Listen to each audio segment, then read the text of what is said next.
2017 was another watershed year for crossovers, in one interesting case. A crossover had its lunch eaten by its sedan counterpart. In the past year, Toyota sold nearly 36,000 Yaris IS, a sedan that is identical to the foreign market Mazda 2 in everything but Toyota's ugly front bumper. In the same time frame, Mazda sold just over 16,000 CX-3s, a subcompact crossover based on the Mazda 2. Not only that, but the Yaris ES saw an increase of around 8,000 units over 2016, and the CX-3 sold about 2,000 fewer units than in 2016.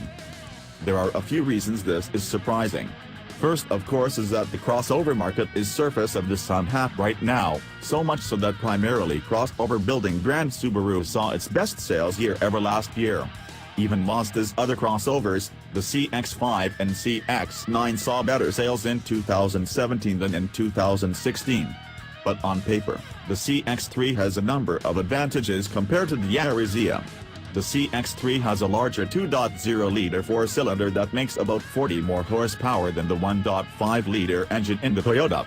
Also, while the cargo area behind the rear seats in the CX-3 is about 1 cubic foot smaller than the ES, it has the added flexibility of being a hatchback, and thus having more capability when it comes to large, bulky items. And of course, the CX-3 is quite a shapely machine compared with the awkward, angry-looking ES. That's not to say the ES doesn't have any of its own advantages. It gets 3 more mpg in the city and 6 more on the highway than the CX-3. It also costs roughly $3,000 to $4,000 less than the CX-3 and can be found at more dealers than the Mazda.